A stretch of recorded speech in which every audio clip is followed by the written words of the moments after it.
Welcome to Wales, a land of rolling hills, vast coastlines, and magnificent castles, but also home to a splendid botanical garden.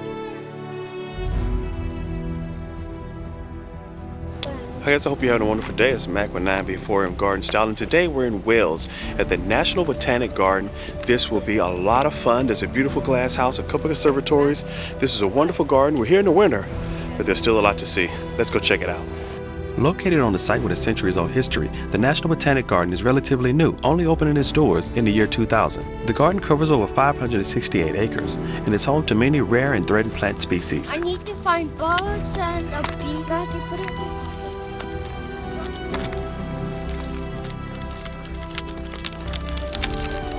in. Matthew was very excited to tour the garden because upon entry he was given a sheet that identified many plants and flowers that he could find as we toured the site. Although we toured the garden in winter, there were numerous plants and elements that were outside that were still visible and very attractive. In particular, there was a small Japanese garden that really captured my attention.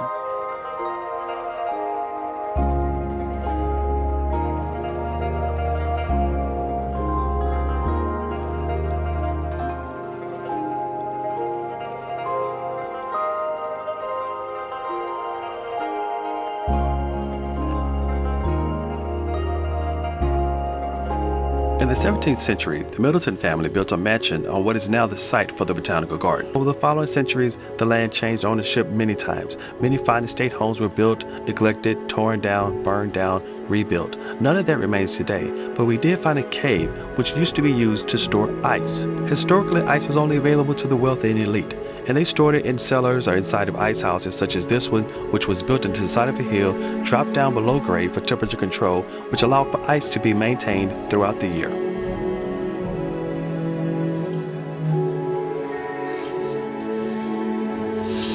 Oh, they have it blocked off.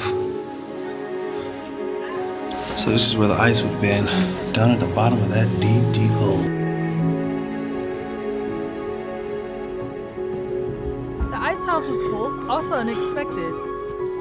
Visiting the garden in the winter gave us a unique perspective. Although it's in winter, it's really great to come here at this time of year so you can see how the structure of the garden is laid out. You can see those beds with everything peeled back and see how things are really designed. There's trellises in place. You can get a good look at all of that. To take that home and add it to your own garden, you can get some garden design ideas out of what we're seeing here today.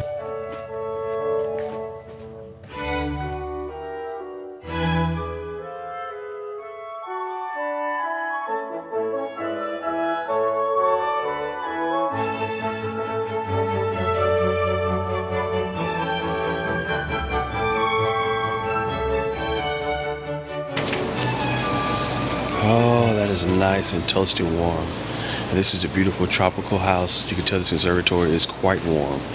You can see these beautiful bananas here getting ripe on the vine, completely grown here inside of this conservatory. The power of science is astounding. It is wonderful to be able to see bananas grown in Wales in January. Tropical houses are always fun to visit. They bring you face to face with plants that you would not normally see if you're anywhere outside of the tropics.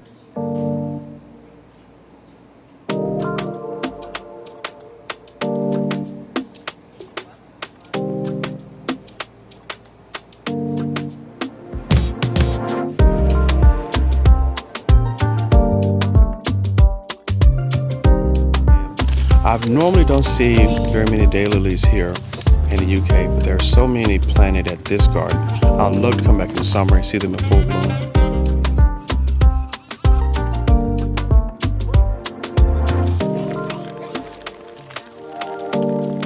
Gift shop here as well. You know we love gift shops, guys. And then we love picking up these cool and unique items. Anywhere I can find them, I buy them. Look at this. This is what I picked up so far. Nice little mushroom kind of statue thing. And then Blair wanted this mug. What is that? What do you have? The gift shop had a really cool feature. After we purchased our items, they packaged everything up and then transported it to the front gate so that when we would leave, it would be there, but we would not have to walk through the gardens while carrying all these items with us. While enjoying all aspects of the garden, we have been slowly working our way towards the centerpiece, the massive domed conservatory, and we were finally there.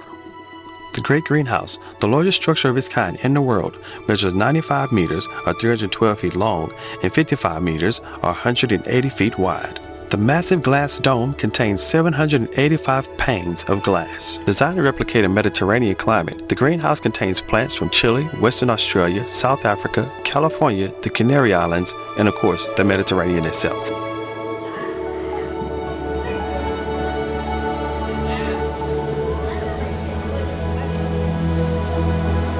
It's a beautiful jade tree, the largest I've ever seen. I've never seen one this big before. Absolutely beautiful.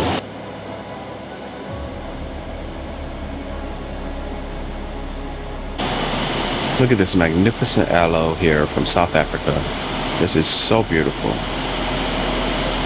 and large. I was very surprised by the size of many of the plants. This is not the newest conservatory, but it's also not the oldest, but the plants have thrived in this environment.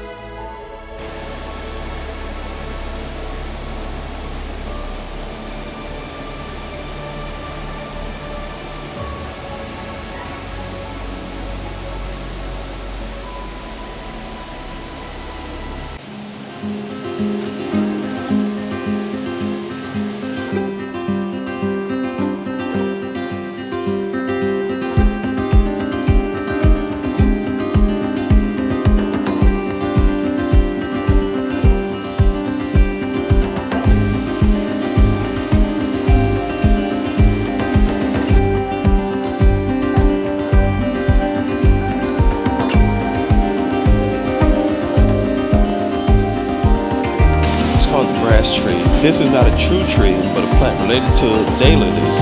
It needs the heat and the smoke of bushfires to stimulate the growth of 3-meter-long white flower spikes.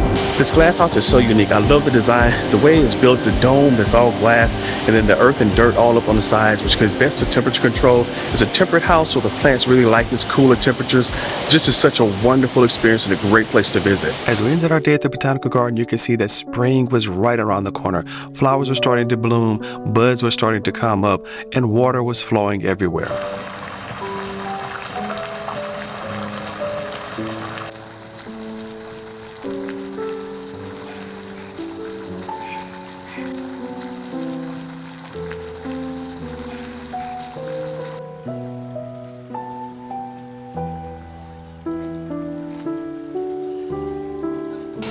You know, one thing I really appreciate about this garden, even though it's about 39 degrees Fahrenheit, it's cold, and it's winter time, and there's not a lot of people here, they still have the fountains running. I appreciate that. All the fountains still going, still running. They're not dropping the service just because you didn't come in the heat of the summer. I appreciate that. Attention to detail. If you ever will, stop by the National Botanic Garden. I think you could enjoy your time there as much as we did. We had a wonderful experience, and I hope you have one as well. Hey, if you like this content, be sure to like and subscribe, follow along. And until next time, take care.